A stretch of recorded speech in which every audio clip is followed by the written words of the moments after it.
Assalamualaikum warahmatullahi wabarakatuh. Waalaikumsalam warahmatullahi wabarakatuh. Sobat RH sekalian, jumpa lagi kita di channel yang keren ini, keren cadas. Ya, tapi kita tidak sedang bersukacita ya, justru sebaliknya kita berduka cita karena jauh dari hiruk pikuk seperti Afan Kurniawan, ternyata di Yogyakarta ada mahasiswa yang usianya sama dengan Afan Kurniawan. Persis 21 tahun, Mas. 21 tahun. Dan itu namanya Reza Sandi pakai Reza Sandi Pratama. Meninggal dunia juga karena kekerasan aparat. Betul. Diduga begitu. Ya, diduga begitu. Nah, saya kemarin kalau tidak salah melihat gambarnya ya, tergeletak berdarah begitu. Cuma terus terang di dalam situasi seperti harus hati-hati. Ya. Kita harus hati-hati. Padahal kan kita nggak punya maksud untuk menyebarkan hoax dan lain sebagainya, tetapi kita juga perlu tahu apakah memang kejadian ini persis atau tidak. Sama seperti video kita yang kemudian ditempel ajakan untuk geruduk Solo. Ya, padahal kita tidak menganjurkan dan tidak melarang kalau memang kita nggak punya kewenangan melarang kan. Itu mengadili ya, tapi mengadili itu kan bagus gitu. Iya, mengadili biar dapat keadilan. Iya.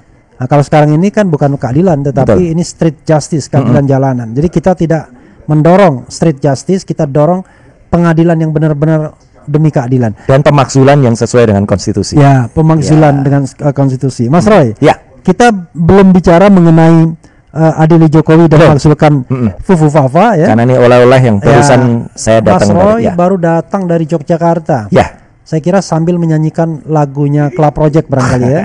Datang ke kotamu ya kan. Iya, tapi ada kenangan tragis ini. Oke, silakan Mas Roy elaborasi. Jadi baru beberapa menit yang lalu saya kembali ke Jakarta ya, dan memang saya barusan juga mengalami atau menemukan suasana yang sangat duka di Jogja.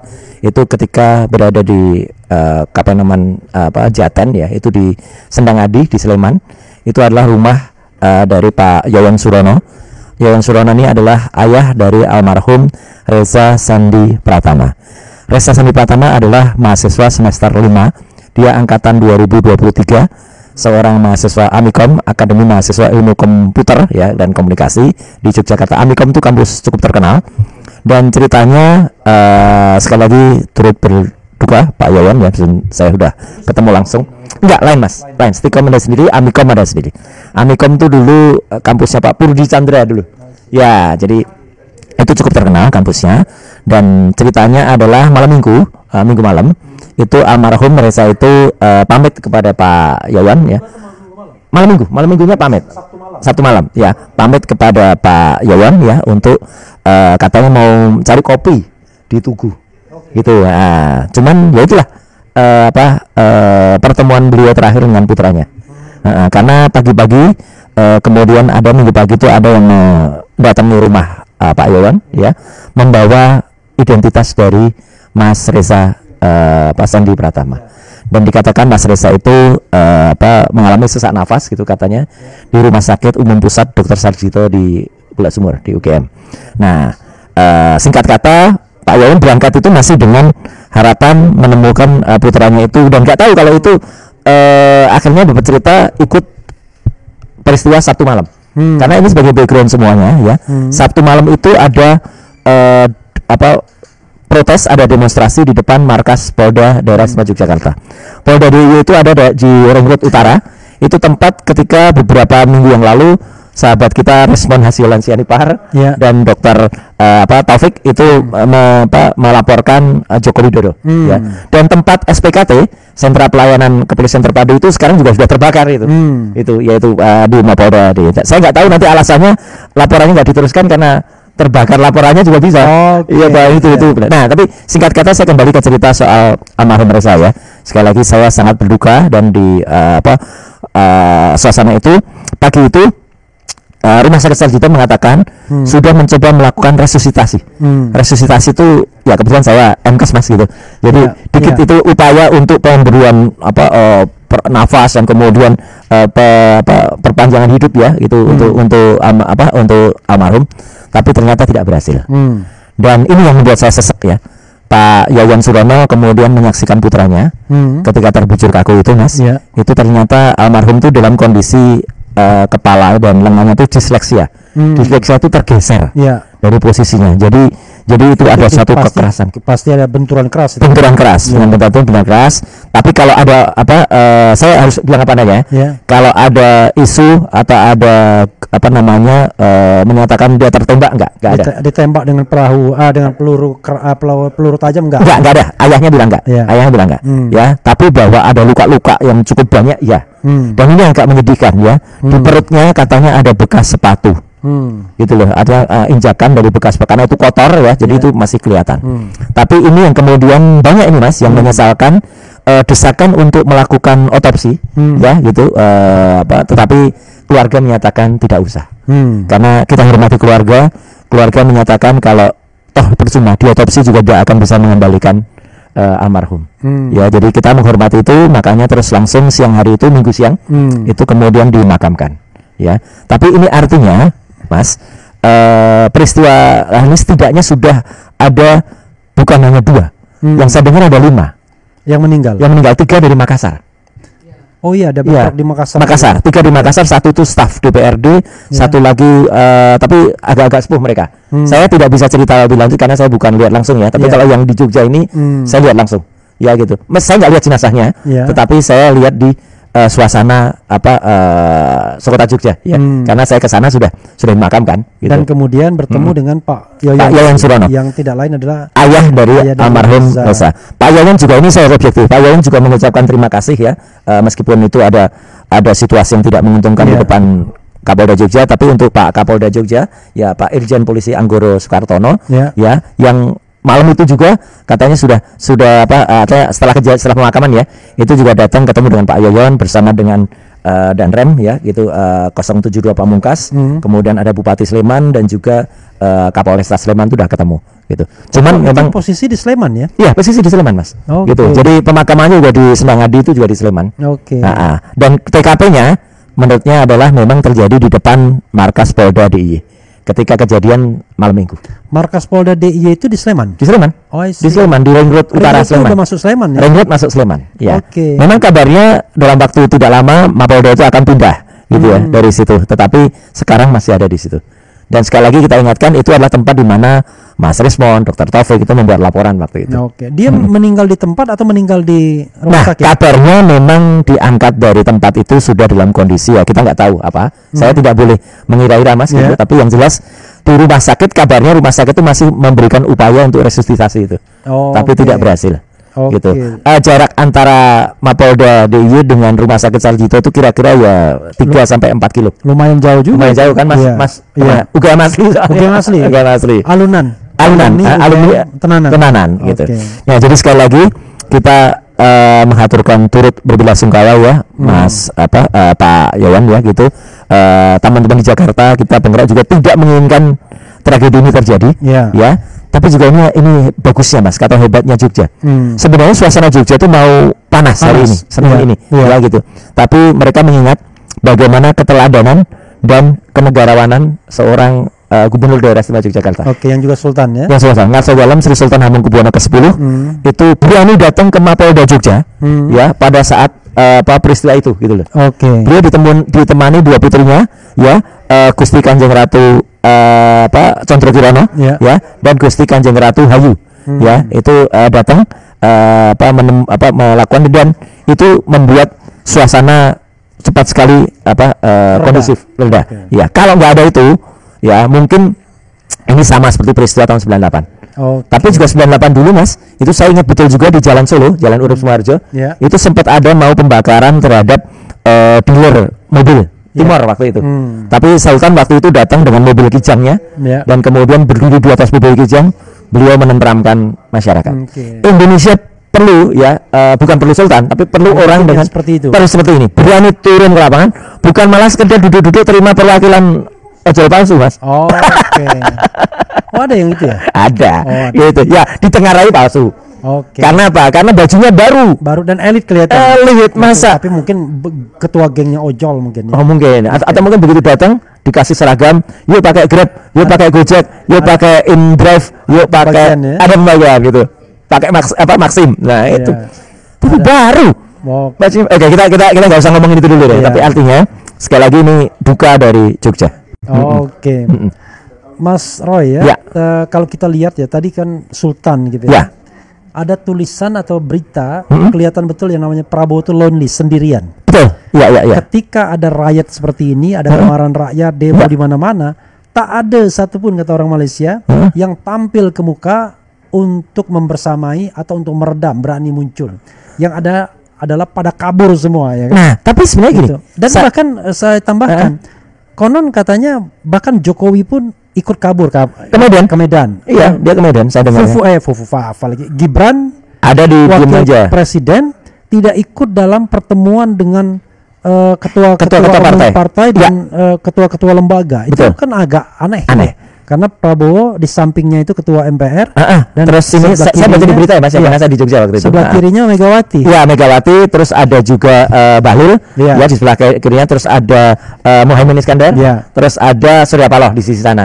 Di sisi sebelah kiri kanannya Prabowo itu ada ketua MPR Ahmad Muzani, terus ada Ibas Yudhoyono, terus ada yang dari PKS sekjen saya agak lupa namanya. Itu. Ya, itu. Sekjennya Khalid namanya. Ya, betul. Muhammad Khalid. Ya. Nah, ini kan menarik aneh ini. Memang. Ya. Dan yang satu lagi Mas, saya nggak tahu ya teman-teman Jakarta waktu itu, yang saya lihat di pemberitaan itu habis ratas, kalau dulu namanya ratas ya, rapat terbatas. Kemarin mungkin sidang kabinet paripurna. Itu kan yang mengumumkan kan malah Menteri Pertahanan, Syafri Samsudin. Syafri Samsudin tidak didampingi oleh atau tidak, kan harusnya kan enggak kan ya Wapres harusnya gitu kan. Tapi itu Syafri didampingi juga dengan Mendagri, kemudian Kapolri. Kemudian 3 kepala staf angkatan dan panglima TNI. Ya, tapi kalau Syafri memang nggak boleh didampingi oleh Wapres. Harusnya Wapres tadi sebelumnya presiden didampingi oleh Wapres gitu. Yang saya dengar itu Mas. Kalau urusan pengumuman sudah urusan menteri ya kan? Tapi urusan presiden ya harusnya Wapres di sampingnya gitu. Tapi gini juga Mas, kalau saya nggak tahu ya persepsi saya ketika nonton berita itu dari Jogja itu justru malah Pak Prabowo itu ya itu masih ada jajarannya tapi anehnya memang tidak didampingi wakil presiden yang malah ada di Istana Wapres kan itu gedungnya beda ya. Gedungnya beda. Istana Wapres itu ada di selatan Monas kemudian kalau Istana Presiden itu ada di utara Monas gitu ya. Dan itu artinya dia asik bikin pertemuan elit tadi itu sendiri. Dan biasanya gini ya, kalau yang namanya pimpinan itu kayak, saya mohon maaf saya contohkan lagi Ngarso Dalam. Ngarso Dalam itu keluar dari Mapolda Jogja bersama dengan mahasiswa yang ada di situ ketua BEM. Kemudian dia umumkan langsung di depan solusinya gini. Prabowo kan juga begitu, meskipun mungkin itu belum menenteramkan tapi kan ada ngasih solusi. Saya akan bicara kepada DPR untuk membatalkan tunjangan, saya akan untuk melakukan moratorium luar negeri. Bagus itu. Nah, tapi kan harusnya pertemuan ojol itu habis itu si Fufafa kan keluar bersama dengan 4 perwakilan ojol gitu loh. Bayangan saya harusnya begitu. Itu baru pemimpin. Tapi nggak percaya diri dia. Takutnya nanti diveto oleh Prabowo lagi kan. Loh, iya namanya karena nggak percaya diri kan. Iya. Itu beda sama JK dulu kan. Langsung dia proaktif kan. Betul. Gitu. Langsung keluar dan di ujung sana ada Sylvester marah-marah. Protes itu JK ya. Nah, ini juga jangan dilupakan nih. Sylvester itu juga jangan kemudian karena kasus ini ketutup Mas. Harus tetap dikejar bagaimana Kejaksaan Negeri dan Kejaksaan Agung itu melakukan eksekusi. Oke, Mas Roy. Closing statement Mas. Ya, artinya gini sekali lagi, jangan sampai peristiwa ini terus berlarut ya gitu. Karena saya dengar juga sebenarnya mahasiswa itu kemarin juga protes Mas, masih di Jogja. Maksudnya non aktif dari anggota DPR itu apa? Saya ditanya, Mas, ada nggak terminologi non aktif itu? Nggak ada. Di MP3 nggak adanya itu mekanisme recall. Tapi recall itu juga nggak mudah Mas sekarang. Karena anggotanya pasti akan bertahan. Dia akan berkata saya terpilih karena rakyat loh, bukan juga karena partai. Jadi artinya nggak semudah itu recall. Jadi artinya untuk anggota-anggota DPR yang kemarin ya, apakah itu Uya Kuya, apakah itu Eko Patrio, apakah itu Nafa Urbah, apakah itu siapa lagi itu satu lagi itu Saroni Adis Kadir ada tambahan. Itu apakah mereka itu dicopot dan diberhentikan dari anggota DPR, itu masih question mark. Karena pertanyaan itu. Nah, tapi semoga ini tidak menambah korban dari adik-adik mahasiswa lagi atau dari ojol lagi. Dan sekali lagi kita berharap Prabowo bertindak tegas ya. Salah satu yang saya dengar adalah untuk bisa tuntutan menurunkan itu Mas. Mohon maaf ini tuntutan dari massa dan mahasiswa ya. Copot Pak Jenderal Listio Sigit Prabowo. Karena dianggap itu tidak bisa kemudian melakukan yang namanya kesalahan itu kesalahan pimpinan, Mas. Iya. Nggak ada kesalahan anggota. Iya. Ya, meskipun ada 7 yang katanya yang ada dalam mobil Rantis itu, ya, Rantis. itu diperiksa, tapi bagaimana hasilnya gitu loh 7 itu ya. Jangan seperti KM 50. Iya betul. Jadi Orang bawah aja diperiksa. artinya jelas ya. Jadi bagaimana tentang penyidikan dari Kompol Kosmas Kagal ya, kemudian Bribka Rohmat, kemudian Aibda M Rohyani, kemudian Bribtu Danang, kemudian Bribda Mujito ya, Manding ya, kemudian Baraka Jana Edi ya, dan juga Baraka Yohanes David. Ini saya berani sampaikan karena sudah muncul di media, Mas, gitu. Nah, nama-nama itu. Jadi itu juga harus dikejar, dan pemimpin yang bertanggung jawab adalah pemimpin yang mau tidak hanya saya bertanggung jawab, saya nunggu dicopot, bukan. Dia harus dia harus gentle, dan dia harus mengundurkan diri atau bertanggung jawab. Jangan gitu. membebani Presiden Prabowo yang memang kayaknya ada kontrak politik. Nah, ini yang repot ya gitu. Itu. Tapi tetap, Mas, kata terakhir saya sama seperti yang barusan live juga tadi saya lihat. Adili Jokowi dan Maksulkan Fufafa. Ada kaosnya nggak ada? Kaosnya ini rakyat lagi demo, tapi demonya demo bansos ini. Oke. Nah, nggak apa-apa, tapi nggak apa-apa. Ini rakyat Jogja juga lagi tapi ditenangkan oleh pemimpin bagus dari Jogja, dan moga-moga pemimpin kita nggak sekedar pemimpin yang kayak dulu ya, we walk the talk, nggak sekedar betok gitu ya gitu. Jadi harus not only talk the talk. Itu, Mas. Oke, saudara sekalian ya, dengan Mas Roy Suryo, jangan lupa kaosnya, itu yang paling penting, sama bumi gonjang ganjing. Nah, tapi rupanya wayangnya lupa dibawa langsung dari bandara, langsung dari bandara ke sini. Ya. Karena dalam situasi seperti ini kita butuh standby untuk mencermati situasi yang ada. Yang jelas boundary-nya udah jelas ya, NKRI. Betul. Tetapi memang penyikapan masalah sosial politik ini bisa berbeda-beda. Bisa lain kepala, lain juga konsepnya. Solusinya beda. Tetapi bagaimanapun kita berharap pemerintahan ini bukan hanya tegas tuh, Mas. Ya, betul. Karena kalau tegas saja ke bawah, tapi tidak bijak ya sama aja. Jadi gitu. Tegas dan bijak ke bawah. Dan tegas serta jangan takut ke atas. Betul, ya kan? Persis. Ya. Gitu, karena walaupun Prabowo pemimpin tertinggi, kok selalu ada keraguan untuk mengambil tindakan-tindakan. Bahkan sempat ke Solo, enggak ya? Enggak, itu hoax itu. Itu hoax. Itu hoax itu. Itu hoax ya, saudara sekalian. Masa Prabowo ke Solo itu hoax. Enggak ada. Jadi makanya sekarang ini pesannya Mas Rai sebagai pakar telematika ya. Hati-hati dengan gambar video yang hoax. Saya kalau gambaran video langsung reserve dulu, kita jangan langsung percaya. Karena ini ibarat rumput kering, mudah sekali disiram. Kayak pertemuan kita di sini, terus tiba-tiba digandengkan dengan serangan menuju ke dengan Aliansi Rakyat Indonesia sama sekali. Padahal kita tidak pernah menganjurkan dan tidak juga bisa melarang, karena kita bukan institusi yang mampu melarang. Cuman kita klarifikasi itu tidak ada kaitannya dengan kita. Mudah-mudahan kita bisa memberikan atau menjadi bagian dari solusi, bukan bagian dari masalah. Persis. Dan tetap 99,9% ijazah itu palsu 9,9% Fufafa adalah Gibran. Oke. Wassalamualaikum warahmatullahi wabarakatuh. Keren cadas.